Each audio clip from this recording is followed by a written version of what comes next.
The Center for the Improvement of Human Functioning International presents this luncheon lecture. Today's topic, unique approaches used at the center. Your presenter, Chad Creer, ND, DC. Well, a few of you made it out on a nice day. Everybody else golfing, huh? Let's see if I can get this to... Okay. Well, what the goal of this was just to kind of let you see some of the things that we do here at the center. Some of the different unique therapies that we offer. A lot of times people say, well, I didn't know you did this, or I didn't know you did that. So we want to kind of go through a little bit of what we do out here. And then if you have questions at the end, we'll take questions on all that stuff. So, well, basically, you know, the center, a lot of people kind of do wonder what we do out here. And it's, you know, what I think of the center, I think of using nature to get us back to health. And so when you think of the word physician, it's from the Greek root meaning nature. Yeah, so physician actually means nature. We've kind of gotten away from that lately, but Hippocrates did teach that nature is the healer of all diseases, or in the Latin phrase, vis medicatrix naturae. So, and if you think about that, if you put that in there, at some point they put physician is the healer of all diseases. If you think of physician as nature, but really, I don't think of doctors as being the healer of all diseases. It's the body has an incredible capability to heal itself, but we can utilize natural therapies to help it improve that way. So, if this was what Dr. Rana told me several years ago when people would say, what do we try to do at the center with each new patient? And this was the answer Dr. Reardon gave. He said, we're attempting to characterize the biochemical uniqueness of each individual. So we're trying to understand the patient from the inside out and trying to understand what makes each individual unique. And by looking at their biochemistry, we can come up with some different parameters that make them unique. Just an overview for those who've never been here. What we generally do with new patients is they come out here, they will visit with us for 2 or 3 days, and the first time that they're out here, they'll meet with the doctor, sit down, the doctor does a thorough history. That generally takes about an hour. And then we do the lab evaluation, and that's where we're trying to really identify the biochemical uniqueness of each individual. So, and our laboratory testing is unique in that we look at nutrients, fatty acids, all kinds of different parameters in the blood. And then we do a physical exam, so that's another 45 minutes to an hour on top of meeting with the doctor. So really, one of the things that separates us here is we try to get to know the patient, try to get to know your what's going on with your family, what's going on in your social interactions, what your diet's about, and then really finding out what you're all about on the inside. So looking at your biochemistry. Okay. Well, the whole point of doing this, all these labs and looking into the biochemistry of the body is we're trying to identify the cellular and biochemical malnutrition that may be taking place inside of your cells. We know that we need certain things for our cells to run efficiently to give us fuel for our body, and if we're deficient in just one thing, it can create a chain reaction. If we're deficient in many things, then it creates a whole host of problems. So once we're able to find out what we're deficient in or what we have excesses in, we want to try to support the body's natural healing capabilities by giving the right molecules to balance the body. So we've termed this orthomolecular medicine. And ortho means right, molecular is molecules, so trying to use the right molecules to bring the body into balance. And basically you can say we're using natural molecules. So again, natural medicine, physician is nature. Well, we want to talk about some of the different things that we do out here, some of the different procedures, whether it be therapeutic or whether it be diagnostic tools. I wanted to just have a look at some of the different things that we do. So most patients when they come out here will have the chance to have auricular therapy done. We'll do something called biofeedback and biological age testing, and also nutritional counseling. With auricular therapy, basically this is just a non-invasive form of low-grade electrical current applied to the ear. And this was started probably in the late 40s to early 50s by a French medical doctor, Dr. Noget. And the reason he started this was he had a patient who had a lesion on his ear, and the patient wanted that lesion removed, basically just a mole. And when he removed that mole, the patient came back about a week later and said, "Hey, I don't know what you did to my ear, but the back pain I've had for several years went away."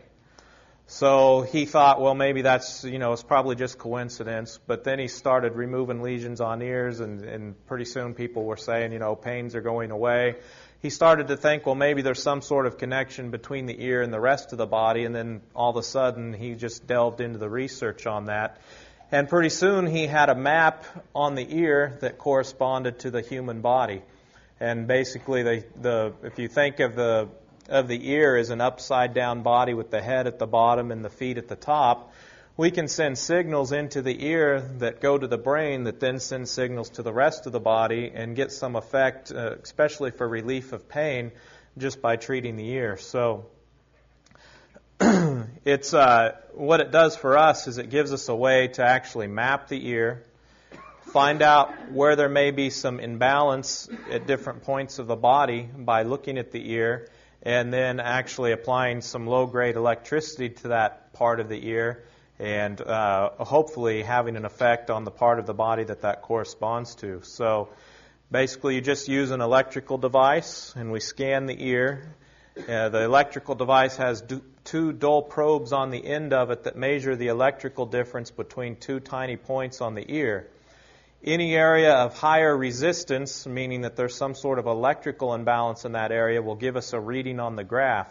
If the reading is really far off, then that tells us there's some sort of imbalance in that area, and we generally treat that area. So when we do that, we just use low-grade electrical current, and we use different frequencies depending on the part of the ear that are treated. And this is just an example. So it's nothing, there's no needle stick involved, and it's just a dull probe to kind of scan the ear and then address the areas that are showing up. So it can be really beneficial for pain. Mostly what I've used it for is pain control, pain management, pre-surgery pain control, and anxiety. So those are the biggies. Well, another thing we do out here is biofeedback, and the type of biofeedback that's largely used is called autogenics. So auto is self, and genics is just basically creation, so it's a self-creation. We used to think that our autonomic nervous system was completely out of our own control. Well, we now know that we can self-control our autonomic nervous system. We can be trained to do that. And so autogenics is a process that allows us to try to train our body to control things. And, just some examples of autogenic training are when they teach you to relax certain parts of your body, make certain parts of your body feel heavy, then make them feel light, try to make certain parts of your body feel warm, try to make certain parts of your body feel cold. All these different things, those are a type of autogenics. You can also use hand thermometers where you try to warm up the hand thermometers. You can do oral thermometers. You can do heart rate monitors where you try to change your heart rate. You can do things with sound. But all these different things are autogenic. And the whole point of this autogenic process is trying to restore balance in your autonomic nervous system. Your autonomic nervous system has two dynamics. It has the parasympathetic and it has the sympathetic. So the parasympathetic calms things down. It's your rest and digest type of nervous system. The sympathetic speeds things up. It's your fight or flight, get up and go, run from the tiger type nervous system. So the whole goal with autogenic training is to hopefully put you in more of a parasympathetic rest, digest, healing mode and take you out of that sympathetic fight or flight, run from the tiger exercise mode. So it's a calming therapy. And really the whole goal there is parasympathetic. If we know somebody has poor digestion, we want to put you in parasympathetic mode. High blood pressure, we'd like to put you in parasympathetic mode. heart arrhythmias, we want to try to put you in parasympathetic mode.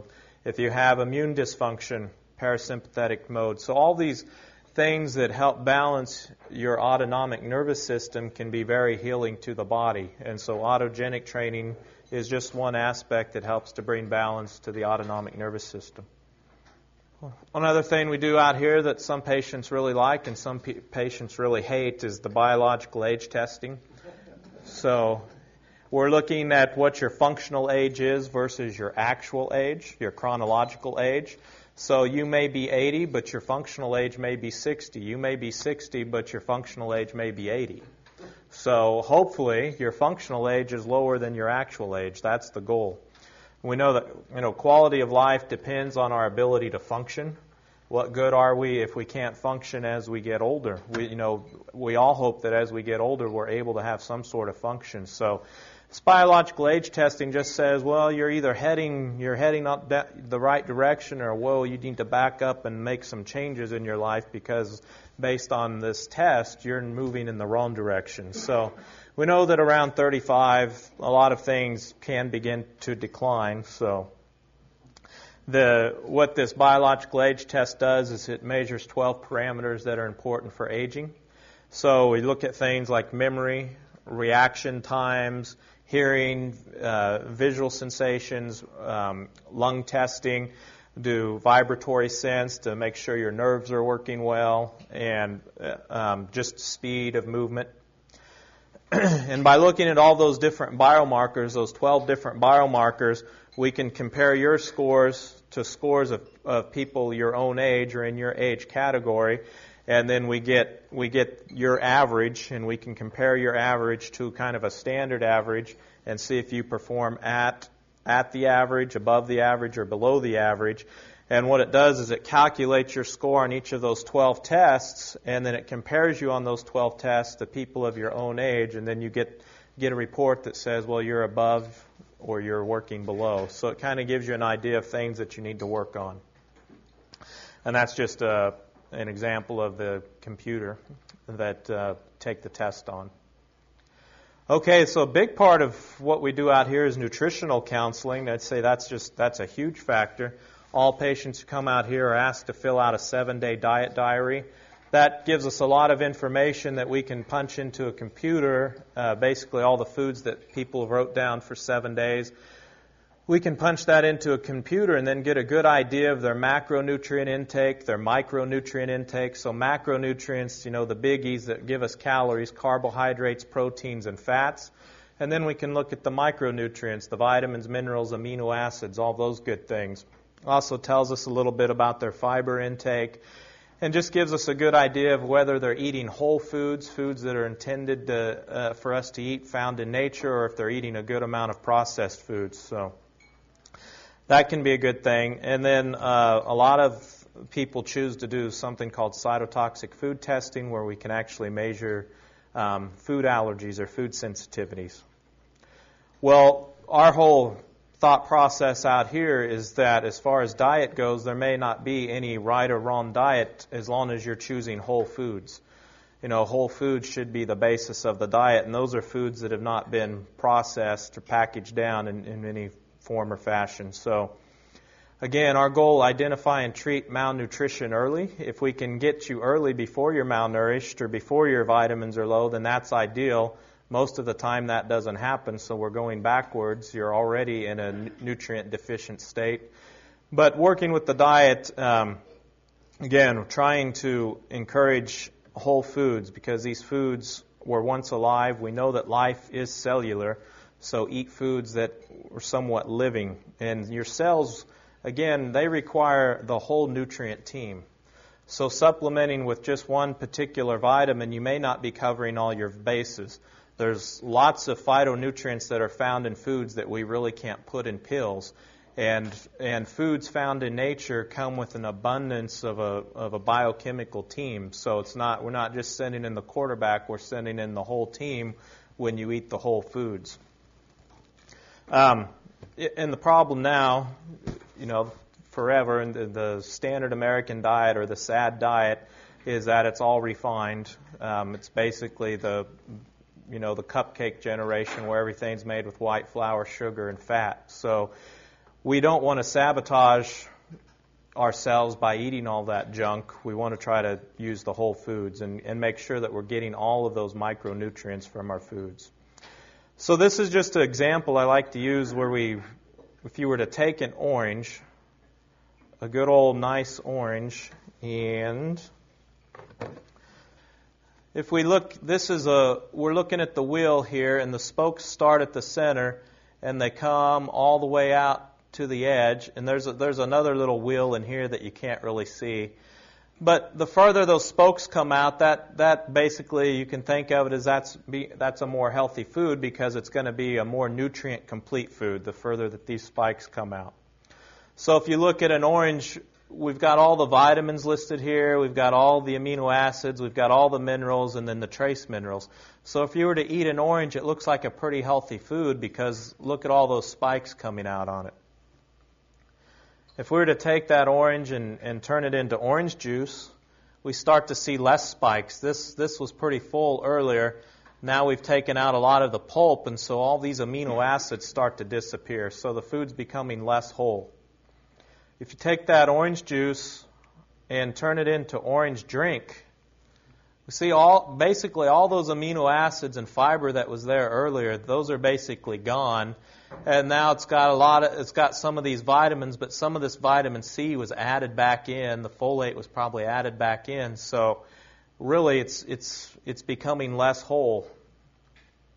If you take that orange drink and turn it into orange soda, we basically don't have anything left. And if you look at what orange soda really is, basically looks the same as if you were to look at sugar. So taking something that was an orange, and then we think maybe we're doing something healthy when you drink orange soda. It's still got a healthy sounding name, but basically just doing sugar. So the whole point of this is when you take in whole foods, you get all of these nutrients that help you take those calories and turn them into energy. If you're taking these types of foods in, you're getting calories from those, but you're not getting any of the nutrients to help you process those calories. And so those nutrients have to come from somewhere. So where do they come from? They come from your tissue stores. So basically, you're robbing your body of nutrients to process all of those calories. That's how we become nutrient deficient over time by not eating whole foods. So the goal, again, eat the whole foods. You're getting the nutrients on board. You're not going to rob your body's tissue stores of nutrients. And, the overall factor there is you'll tend to be healthier. So, and that's what we promote here. The restaurant you just ate at, we're trying to use whole foods, your fruits and vegetables, pretty much every food group you can find out there. So you can definitely get plenty of fruits and vegetables here. Utilize an organic garden. So again, organic foods are not going to be full of pesticides or things, all these pesticides that they spray on foods to control for critters. The problem with those pesticides is that if we don't wash those off good or if they get into the product that we're going to eat, those pesticides have to go somewhere when we ingest them, and most of them are fat-soluble. So they tend to be stored in our fat-soluble organs. And then the problem is all of our cell membranes are made up of fat. So if you take in pesticides that are stored in your fatty tissues and largely your fatty membranes, then they really muck up how your cellular receptors work. If you muck up the cell receptors, your cells can't communicate very well, and pretty soon your body becomes pretty confused, and that leads to illness. So the world's toxic. This is one thing you can do to decrease your toxic burden, is to try to eat whole foods that have not been doused in lots of chemicals. This is just an example of a food test that we do, the cytotoxic food testing. So another thing that we offer for people to really help their health is to avoid foods that create inflammation when you eat those. So these cytotoxic foods are rated based on their degree of inflammation that they create in your body, and you can grade those on a 0 to 4 scale. So the higher the number, the more reactive, the more inflammatory reaction that may be created in your body when you eat those. So this is something we counsel patients on, avoid these foods that you are reactive to. Okay, there's lots of other things we do here. So, again, most patients will come out here, they'll get a massage, may do Kirlian photography, that's an option, or blue rock, so massage. Just the whole point of massage, basically, is it stimulates the circulation. We know that we live in a tense world, and the tighter your muscles get, the less blood flow they get. And the less blood flow they get, the tighter they get. And the tighter they get, the less blood flow. So most people we see have some sort of pain. And we know that pain can manifest just by having tight tissues, and tight tissues decrease your blood flow. No blood flow makes your tissues even tighter. Over time, your muscles aren't getting the oxygen that they need because the blood flow to those muscles is not being delivered. If your cells aren't getting enough blood flow and they're not getting enough oxygen, then pretty soon they start to go on anaerobic metabolism, which means all their energy process is derived, but it's not being derived with oxygen. And the problem with that is you start to build up all these noxious metabolites in your muscles, like lactic acid, you can get nitric oxide, all these things that create inflammation. And when all these little chemicals that build up in tight, tense muscles create inflammation, they stimulate your nerve endings, and they constantly send signals to create pain. So the whole thing with massage is that it sends blood flow to those muscles. That's why some people say, I feel so much better after a massage, but 2 or 3 days later, it's back, because their blood flow is gone again because their tight, tense muscles come back. But over and over, if you can get the massage, the more the merrier, because you're stimulating that blood flow to those tissues. That blood flow brings oxygen. That oxygen's help those muscles relax, pushes out the lactic acid, decreases the pain receptors, decreases the chemicals that are sending signals to the pain receptors, and over time you start to feel better. So massage is just a great thing for delivering blood flow to the muscles. Well, another thing that's unique is Kirlian imaging studies. Kirlian was an electrician, and he discovered that he can take an electromagnetic field, so a magnetic field, and then he can pulse that magnetic field and put objects in it, and then he could get a picture of a discharge from those objects.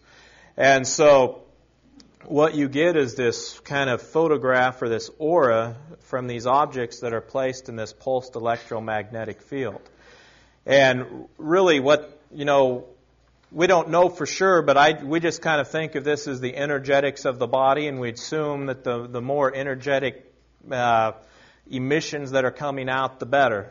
The more vibrant you are, the more energetic emissions we tend to see. So basically, all these you're putting an object in a pulsed electromagnetic field, and then what we see from that are the gas exchanges that are taking place, the electrical exchanges that are taking place. Those are giving off signals that we can see in a picture form. So the stronger the signal, the better. And Dr. Nina out here has basically developed this Kirlian photography into a method that uses acupuncture meridian points to the point where she can give us a kind of an understanding of where there may be some energy imbalance in different systems of the body. So this can kind of, I've seen it correlate quite a bit. And basically on these pictures here, just by putting your fingers in a pulse magnetic field, she computes that with Russian physics and tries to correlate that with acupuncture meridians. It's pretty fascinating. And then we can come up with areas of imbalance in the body. And you can see on this picture here that we're looking at the head, the eyes, the jaw, the tonsils, thyroid, etc.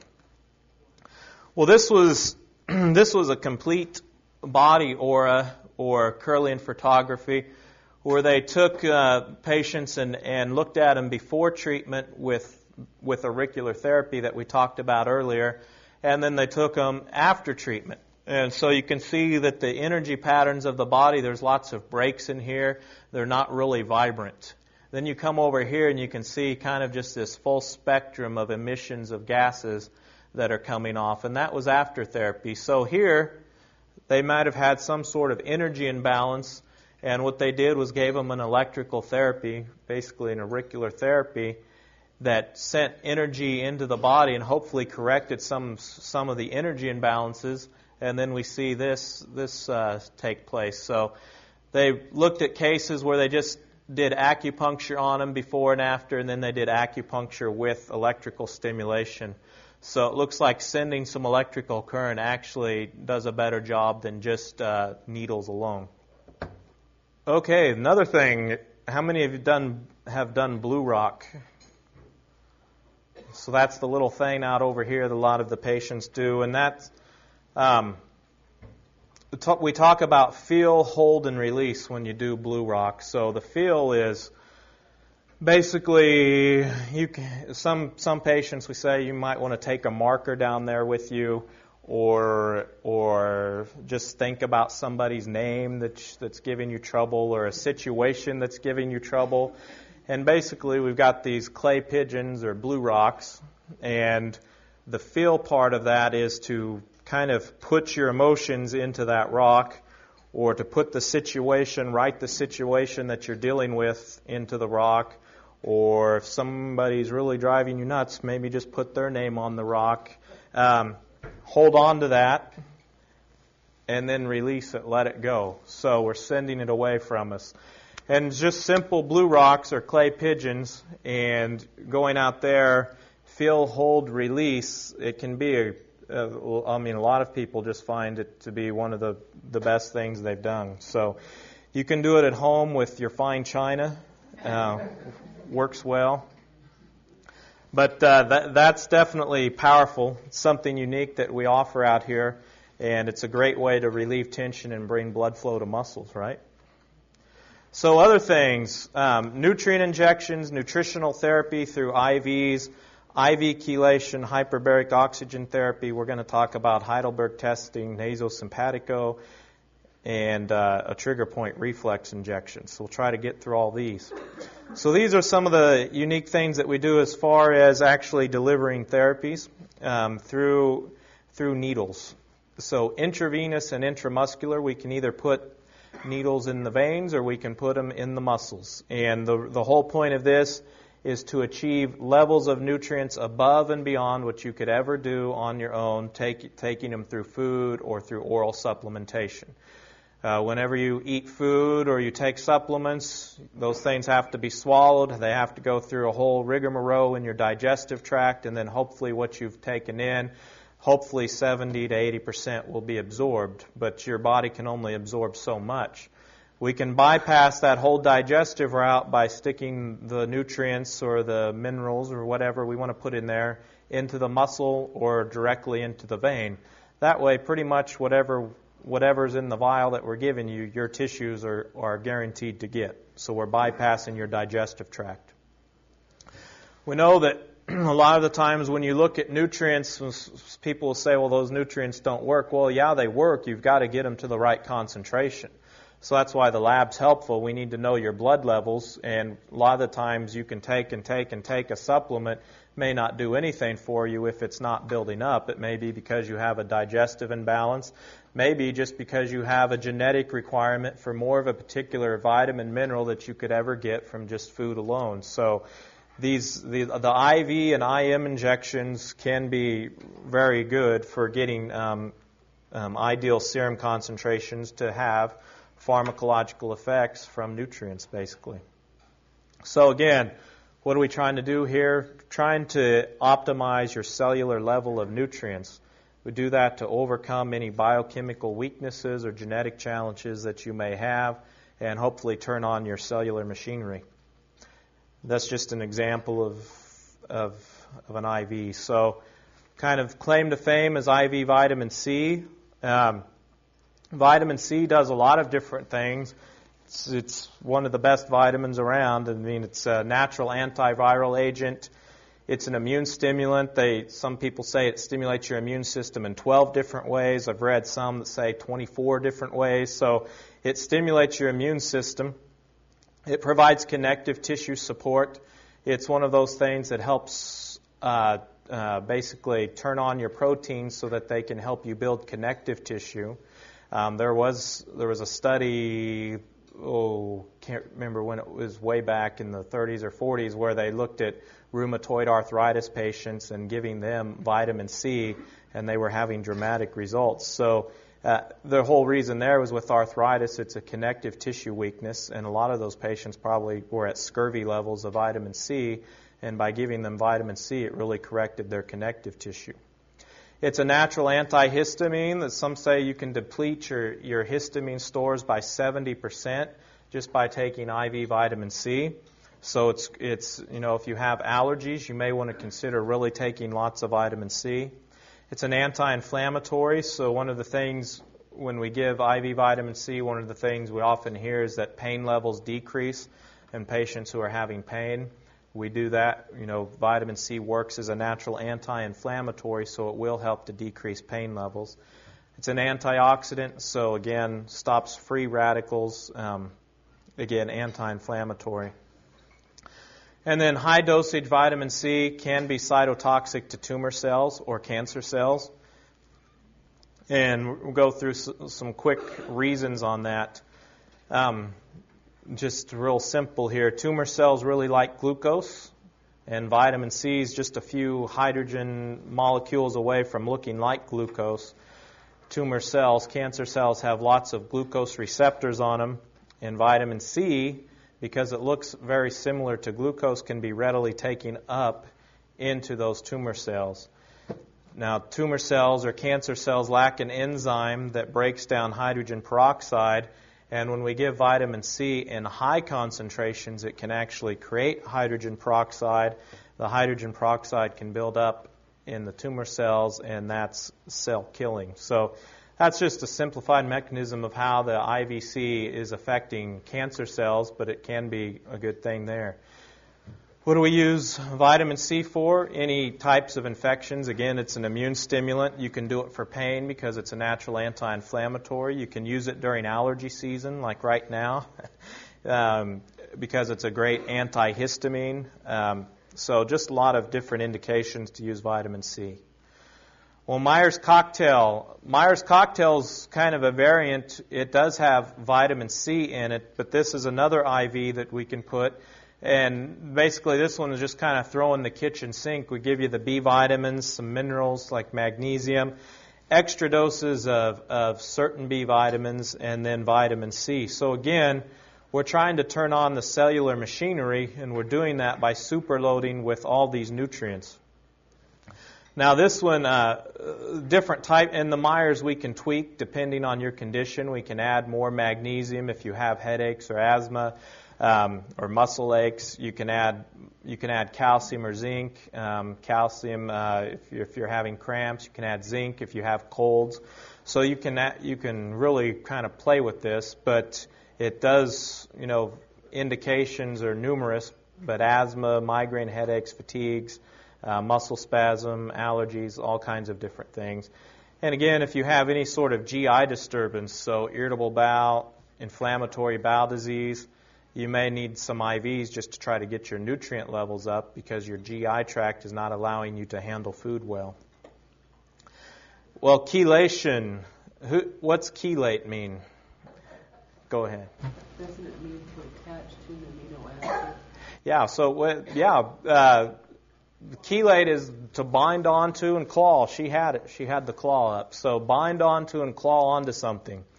And so with chelation, what we're trying to do is bind on to something that hopefully doesn't belong in our body and try to pull that out. Now, the problem with chelation is that chelation is really, it's nonspecific, at least the chelating agents that we know of now.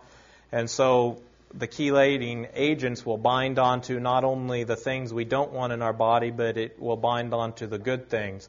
And so whenever you do chelation, you have to make sure that you replace the good things as well, while we're trying to get rid of the bad things. So really the goal with IV chelation is we're trying to improve circulation. And we can use a chelating agent, and that chelating agent that we use is EDTA. We also use magnesium, vitamin C, and B vitamins in an IV when we do the chelation. Generally, we're talking about doing that weekly a weekly dose of the chelation for 20 or 30 weeks. Now, the whole point of this is that it will bind or claw onto toxic metals, and the goal is to try to remove lead, cadmium, or aluminum out of the body. And we know that the problem with these heavy metals, not only do they displace our friendly minerals, so they may displace our calcium, magnesium, all those good things. They muck up how our cell receptors work. They create inflammation in our body. They may lead to more oxidation of our cholesterol, and it's oxidized cholesterol that leads to plaque formation in the arteries. So removing these toxic metals may be a benefit for several reasons. One, it decreases oxidation of cholesterol. Two, is it decreases inflammation.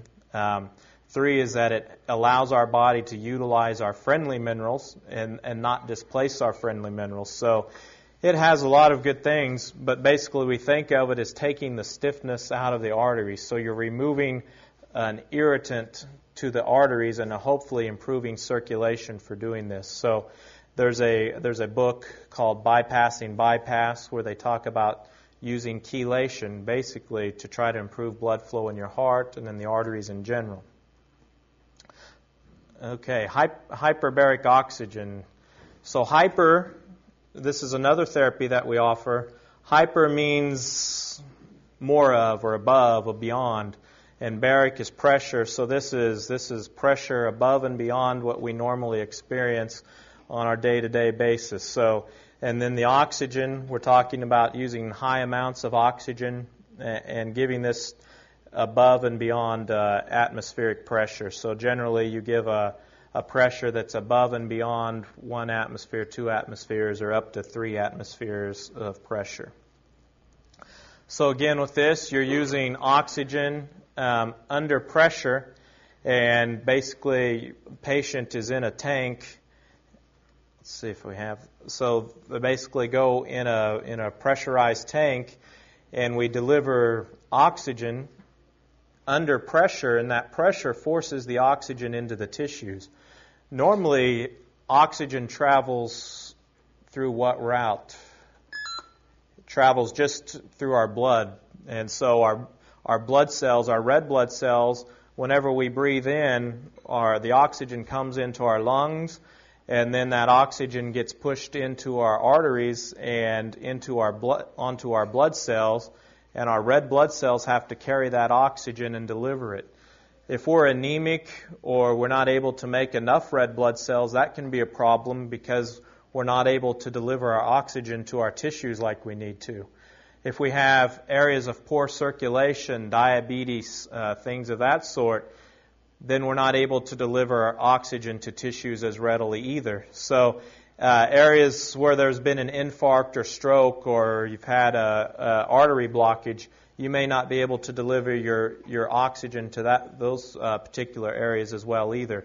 The whole point with this oxygen under pressure is that we can force the body to take in the oxygen.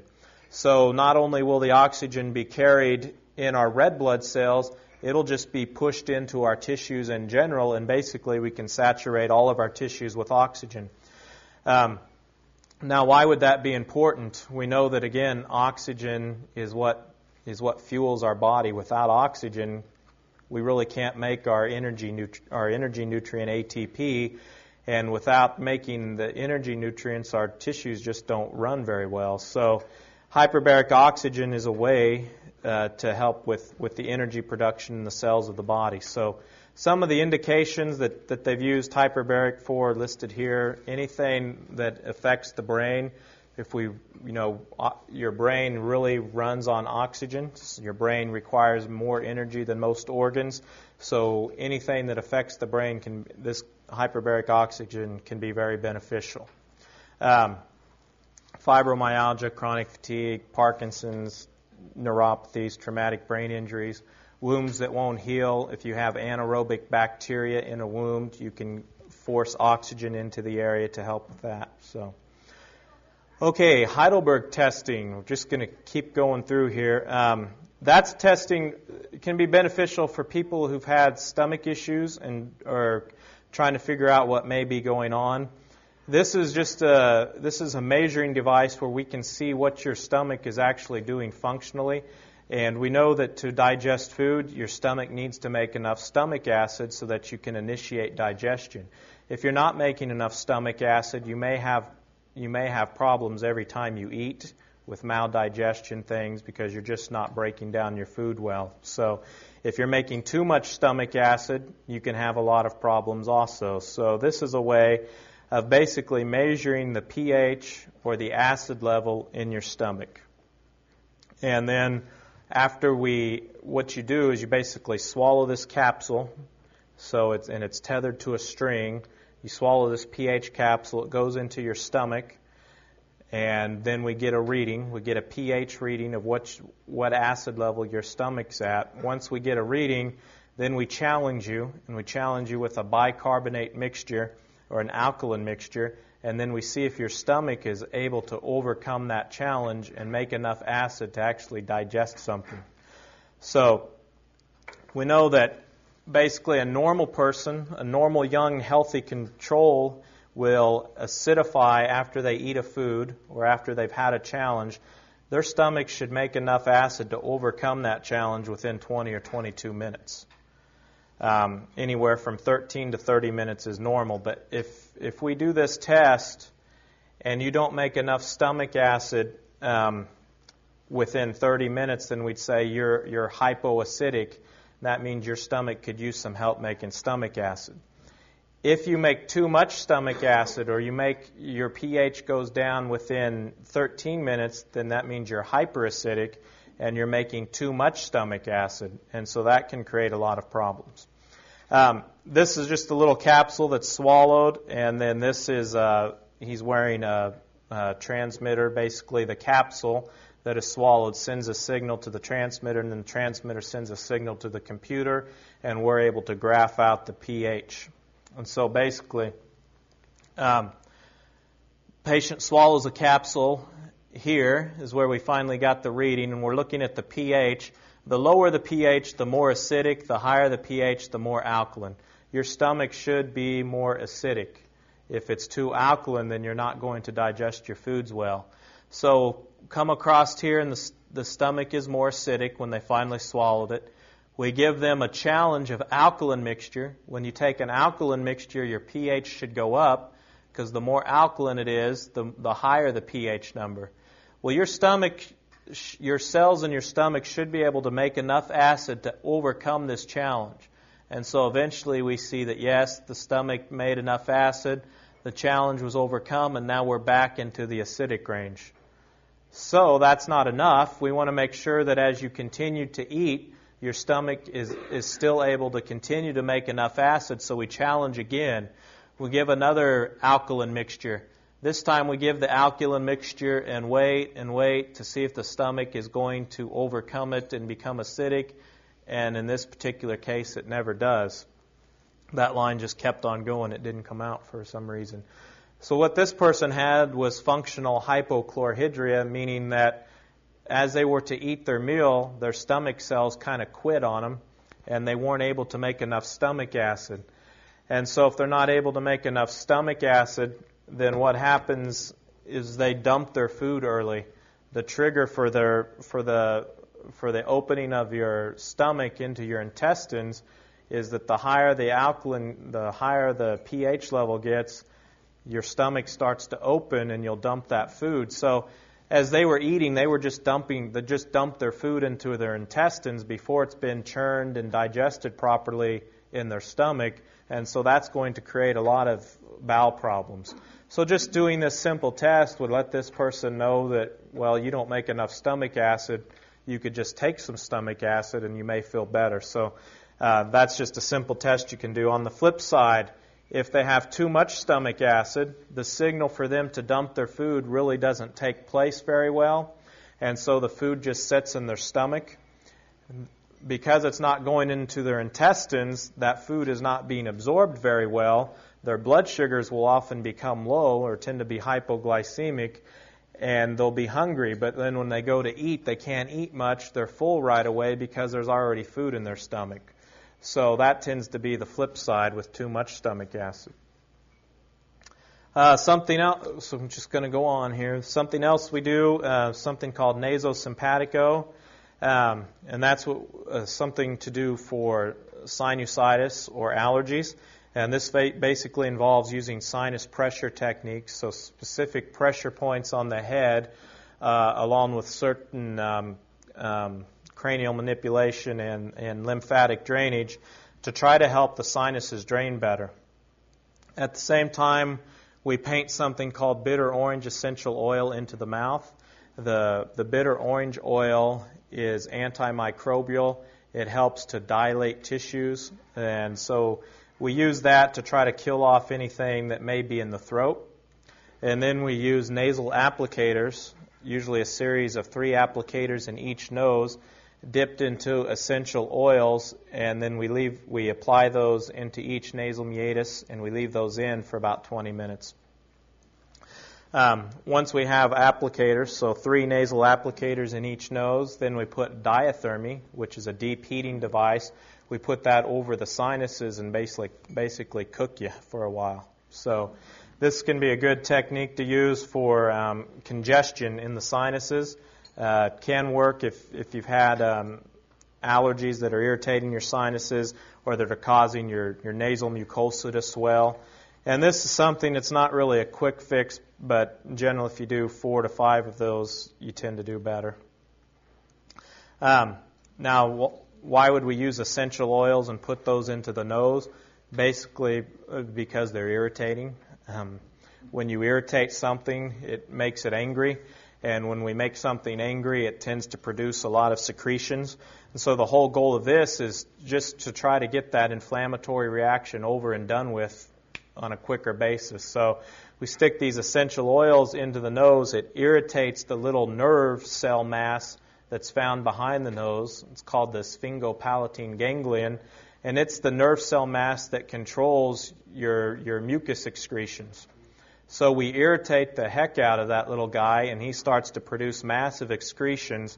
And those excretions, the whole goal is that they flush the sinuses out, flush the nose out, and promote drainage. And so basically we just dip these little nasal applicators into the essential oils, and then we stick them into the nose. So you too can be a star.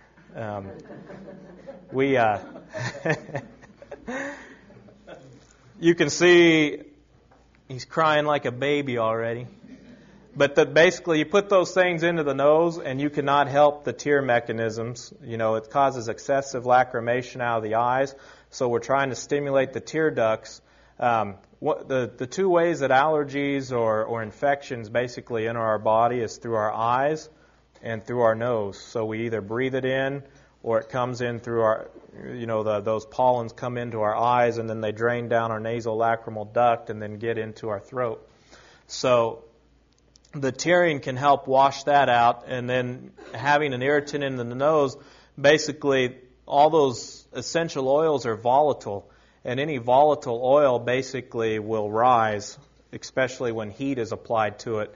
And so we put those essential oils into the nose and then apply a deep heating source over that, and that sends those volatile oils into the sinuses, into the frontal sinuses, and into the maxillary sinuses. And those oils are, beyond being irritants, the particular botanical essential oils that we use are antimicrobial and antifungal. And so we're trying to drive those into the sinuses by using a deep heating device. And then we basically leave that on for 20 minutes. So that's something else that we do here. Another thing, the infraspinatus respiratory reflex injection, or ISRR. This was a doctor who was doing a lot of trigger point injections, and he started to notice that some of his patients would report that after getting a certain trigger point injection, their asthma symptoms improved. And so he kind of traced it down to finding that it was this one particular trigger point found just under your shoulder blade where your infraspinatus muscle is. And he found that, if he could inject that particular trigger point, then the patient's bronchial irritation or bronchial spasm would be released. Their airways would open up. Their airways would relax much better. And so there seems to be some sort of reflex between this infraspinatus muscle on your back and your bronchial airways. And just by even just doing pressure point therapy on that particular muscle can really help the airways relax. And he noticed, basically any form of bronchial inflammation, whether it's bronchitis or asthma, anything associated with a tender spot in that infraspinatus muscle behind the shoulder blade. And sure enough, when people if they have pneumonia or bronchitis, or if they do have asthma, you can pretty much always find one of those trigger points on their back. So it can be very, very helpful. In this technique, the only negative here is that you are using a needle, but it's well tolerated, pretty much painless, and it's safe. We're sticking a needle in your back, but your shoulder blade is protecting us from poking it through your lungs, so it's pretty safe there. And you just use a little bit of a painkiller and a little bit of an anti-inflammatory. Try to find the right trigger point, put that in, and a lot of patients notice an immediate relief in their asthma symptoms. My wife had pneumonia 2 summers ago for about 3 months, just could not shake it. And I finally had Dr. Ron inject her in each of those infraspinatus points, and within about a week she had recovered. Now, we were doing lots of other things, but she'd had this for 3 months, and we finally got those bronchioles to open up, and then she was able to discharge things. Same thing with my daughter, went into an asthma episode, and normally I could adjust her and do pressure points on her infraspinatus muscle, and that would be fine, but she went into an episode that we couldn't help and just had him do these injections for us, and just after one injection, she's been fine since. That's been probably almost 3 years ago. So, and we've got a lot of people who come in and get these on a regular basis. Just say, this will get better than taking a bronchodilator all the time, and it tends to get them by for quite a while. So basically, you just stick. There's the infraspinatus muscle, and we're just sticking a little bit of lidocaine, a little bit of anti-inflammatory right into the trigger point that we can find in that infraspinatus muscle. And we angle it around, up and down, and just kind of inject around in that muscle. So you take different angles, and within seconds to minutes, you just really notice relief in those airways. So this to me is almost a miracle treatment for asthma. It can be really beneficial. Now, some people, initially you may have to do that every 2 weeks to control things, but after a while it tends to taper down. Okay, well, we're about out of time, so I'm going to just end there and then take any questions you may have on any of the things we talked about. They'll come around with a microphone. There, okay.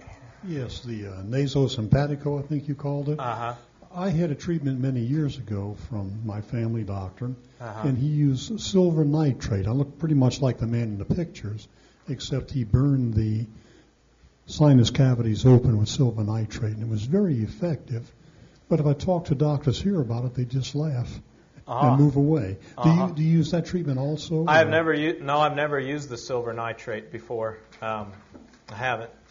I haven't even actually heard of that, but I'd be interested in looking into that. I'd be interested in having it. Okay. Any other questions? Up over here. My doctor used arginine on those nasal sticks. Oh, like what kind of arginine? I don't know. Just in a liquid form, or do you remember? I don't remember. It's been so long ago. Okay, I don't know how they. Well, arginine's a vasodilator. It makes nitric oxide, and so it helps to dilate things. So that's a good idea. I'll have to look into that too. Try it out on Rebecca first.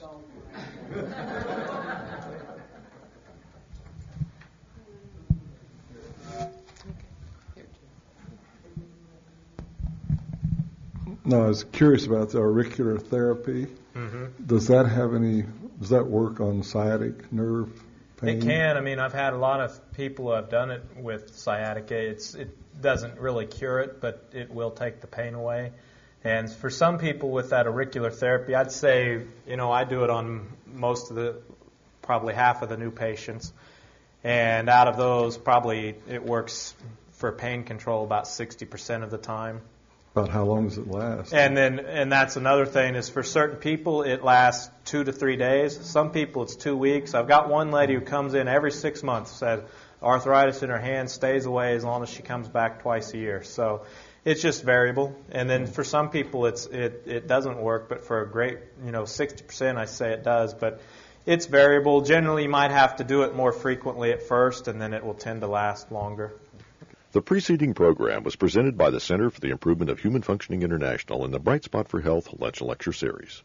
To inquire about additional health-related information available on DVD, audio CD, VHS, or audio cassette, simply call 316-682-3100 or drop by 3100 North Hillside in Wichita, Kansas. To discover more about the center and what we have to offer, be sure and visit us on the web at www.brightspot.org.